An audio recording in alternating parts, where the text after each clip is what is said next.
Shalom, Assalamualaikum warahmatullahi wabarakatuh.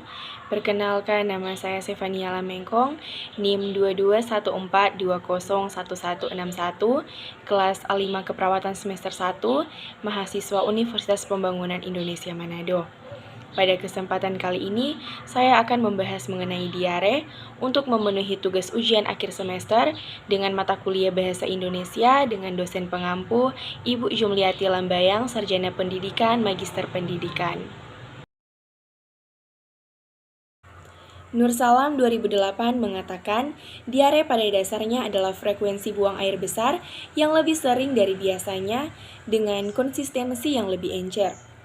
Diare merupakan gangguan buang air besar atau BAB ditandai dengan BAB lebih dari 3 kali sehari dengan konsistensi tinja cair. Dapat disertai dengan darah atau lender menurut Riskesdas 2013.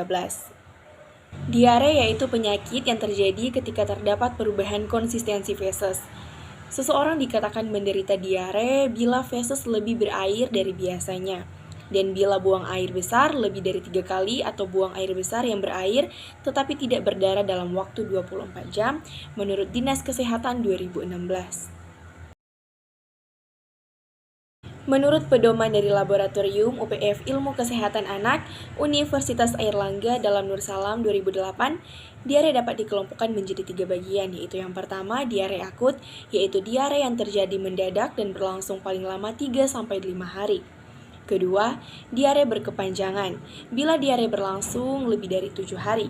Ketiga, diare kronik, bila diare berlangsung lebih dari 14 hari. Hidayat 2008 mengatakan proses terjadinya diare dapat disebabkan oleh berbagai kemungkinan. Faktor diantaranya yaitu yang pertama, faktor infeksi, yaitu virus. Penyebab tersering terjadinya diare pada anak adalah disebabkan infeksi rotavirus setelah terpapar dengan agen tertentu. Virus akan masuk ke dalam tubuh bersama dengan makanan dan minuman yang masuk ke dalam saluran pencernaan, yang kemudian melekat pada sel-sel mukosa usus.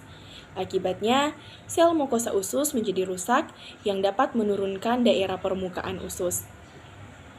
Sel-sel mukosa yang rusak akan digantikan oleh sel enterosit baru yang berbentuk kuboid atau sel epitel gepeng yang belum matang, sehingga fungsi sel-sel ini masih belum bagus.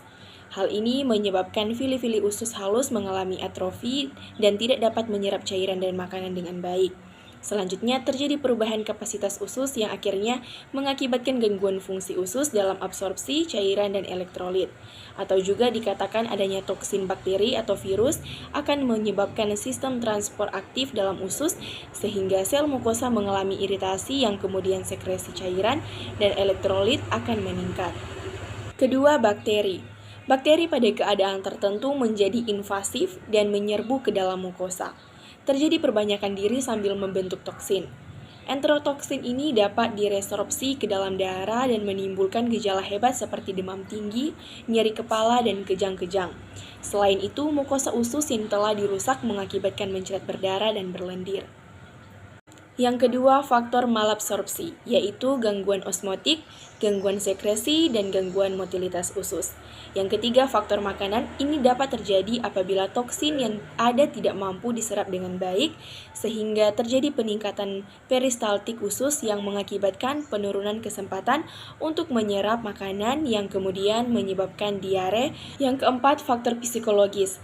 Faktor ini dapat mempengaruhi terjadinya peningkatan peristaltik usus yang akhirnya mempengaruhi proses penyerapan makanan yang dapat menyebabkan diare.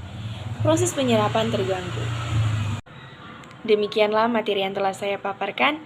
Apabila terdapat kesalahan, mohon dimaafkan. Sekian dan terima kasih.